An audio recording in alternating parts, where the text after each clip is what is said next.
வீடுகளில் விரிசலா நீர்க்கசிவா? உங்கள் கட்டடங்களில் ஏற்படும் அனைத்து பிரச்சனைகளுக்கும் நிரந்தர தீர்வை உத்தரவாதத்துடன் தருகிறது பில்டிங் டாக்டர். திரு கலைசர் செய்தியாளர் ஸ்டாலின் சொன்னதிலிருந்து சில கோரிக்கைகளை திரு பொன்முடி தரப்பும் அவருடைய மனைவி தரப்பும் நீதிபதி கிட்ட வைப்பதற்கான வாய்ப்புகள் சாத்தியக்கூறுகள் இருக்குன்னு திரு சோமசுந்தரம் சார் குறிப்பிட்டது மாதிரி பெண்ற அடிப்படையில் சில சலுகைகளை நீதிமன்றம் அவருடைய மனைவிக்கு கொடுக்கலாம் அப்படின்ற எதிர்பார்ப்பும் இருக்கு. நீங்க என்ன யூகிக்கிறீங்க? உங்களுடைய அனுபவத்தில் என்ன மாதிரியான தண்டனைகள் அறிவிக்கப்பட வாய்ப்பு இருப்பதாக கருதுகிறீர்கள்?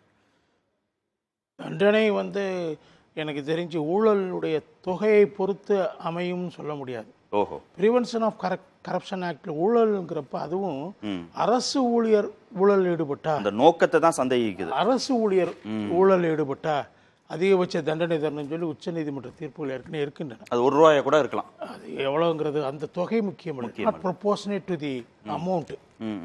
இட் இஸ் அவர் அரசு ஊழியர் ஒரு ஊழல் வாங்குறாருன்னா அது கடுமையான தண்டனை கொடுக்கணும் தான் உச்ச நீதிமன்றங்கள் சொல்லி இருக்குது. இப்போ அவர் ஒரு தண்டனையை முடிவு பண்ணிட்டு தான் வந்திருப்பார் நீதிபதி. இவங்க குறைக்க சொல்கிறதுனால உடனே குறைச்சிக்குவார எனக்கு தோணலை, அது வாய்ப்பு இல்லை.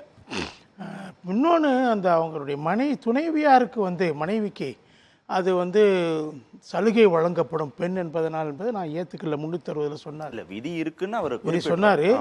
அது என்ன இருக்குன்னா அவங்க உடந்தையாக இருந்திருக்காங்க.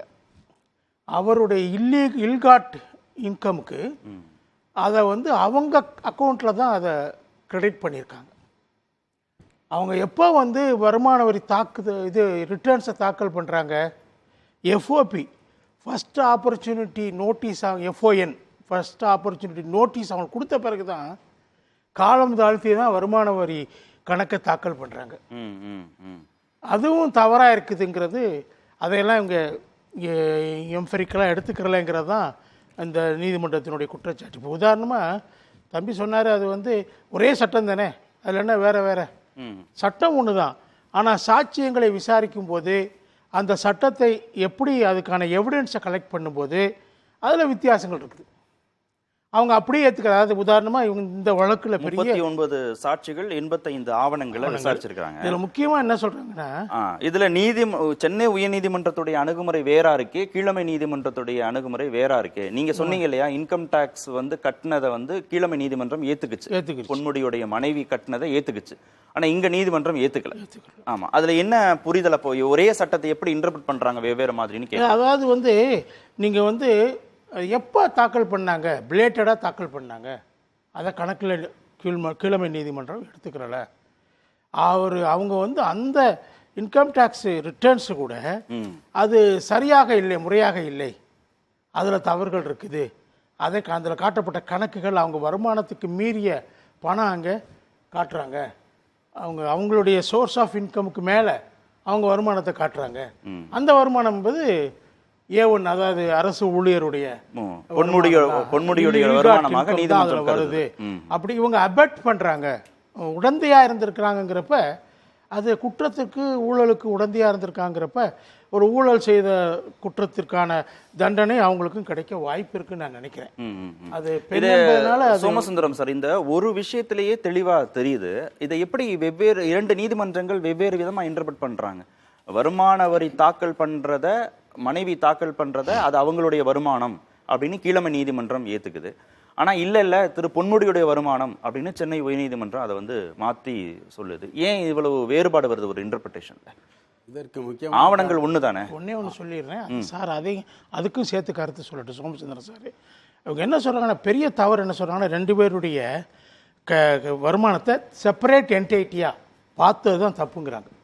இந்த வழக்கில் மேஜராக சொல்ற குற்றச்சாட்டு என்னன்னா, உயர்நீதிமன்றம் 2 பேருடைய வருமானத்தையும் தனித்தனியா பிரித்து பார்த்து, மனைவி பேர்ல 114 ஏக்கர் இருக்கு, கம்பெனிஸ் இருக்கு, அதுல கொடுத்த அதெல்லாம் இருக்கு, அந்த வருமானம் எல்லாம் கரெக்ட். சரி. ஆனா அதுக்கு மேலேயும் டிஸ்ப்ரொபோர்ஷனேட்டா அவங்க இன்கம் காட்டியிருக்கிறாங்கிறப்ப அதை அவங்க இன்கமாவே தனியா காட்டி அமைச்சருக்கு அந்த இன்கம்ல தொடர்பே இல்லை என்று அந்த பிரித்து பார்ப்பு தான் தவறுன்னு முதல்ல சொல்றேன். சரி சோமசுந்தரம் சார், ஓகே. இவங்களுடைய வருமானத்தை ஏத்துக்குது கீழமை நீதிமன்றம், 2 பேரும் தனித்தனி நபர்கள் அப்படின்னு ஏத்துக்குது, வருமான வரி தாக்கல் பண்ணதையும் ஏத்துக்குது. ஆனா உயர்நீதிமன்றம் அந்த வாதத்தை ஏத்துக்கல.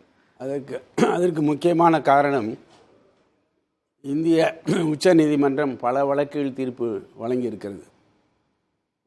உதாரணத்திற்கு முன்னாள் முதலமைச்சர் செல்வி ஜெயலலிதாவிற்கு வழங்கப்பட்ட அந்த தண்டனை தீர்ப்பில் குறிப்பிடப்பட்டதுபடி உச்சநீதிமன்றம் தெளிவாக சொல்கிறது, இன்கம் டேக்ஸ் ரிட்டர்ன்ஸை மாத்திரம் வச்சு முடிவு பண்ண முடியாது.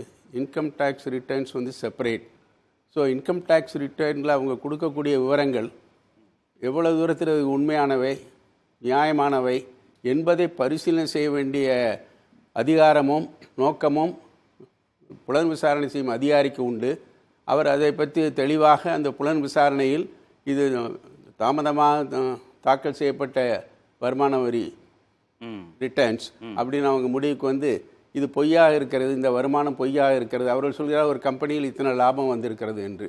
அவர்கள் விசாரணை விவசாய வருமானமும் வந்திருக்குன்னு சொல்றாங்க. விவசாய வருமானத்திற்கு வரி விலக்கு உண்டு, வரி கிடையாது. ஆமாம். ஆனால் அது உண்மைக்கு அவ்வளவு விவசாயம் செய்யப்பட்டிருக்கிறதா, அதில் உண்மையான அந்த வருமானம் வந்திருக்கிறதா, இன்கம் டேக்ஸ் ரிட்டர்னில் சொல்வதை மட்டும் ஏற்றுக்கொள்ளாது நீதிமன்றம். புலனாய்வு அதிகாரி அதே வழக்கில் முன்பு சொன்னது போல் பழைய வழக்குகளில் விசாரித்து திராட்சை தோட்டத்தில் இவ்வளவு வந்தது என்று இருக்கிறார்கள். அவ்வளோ வருவதற்கு வாய்ப்பில்லை என்பது மிக தெளிவாக புலனாய்வு அதிகாரிகள் vigilance anti corruption Tamil Nadu police நன்றாக விசாரித்திருக்கிறது என்று உச்ச நீதிமன்றமும் சரி கீழமை நீதிமன்றமும் சரி இன்கம் டேக்ஸ் ரிட்டர்னை ஏற்றுக்கொள்ளவில்லை. ஏனால் அதில் கூறப்பட்ட விவரங்கள் உண்மைக்கு புறம்பானது என்று புலனாய்வு அதிகாரி கண்டுபிடித்து அறிக்கை தாக்கல் செய்திருக்கிறார். அது கீழமை நீதிமன்றம் ஏற்றுக்கொண்டது தான் இங்கே விமர்சனத்திற்கு உள்ளாயிருக்கு. வீடுகளில் விரிசலா, நீர்க்கசிவா, உங்கள் கட்டடங்களில் ஏற்படும் அனைத்து பிரச்சனைகளுக்கும் நிரந்தர தீர்வை உத்தரவாதத்துடன் தருகிறது பில்டிங் டாக்டர்.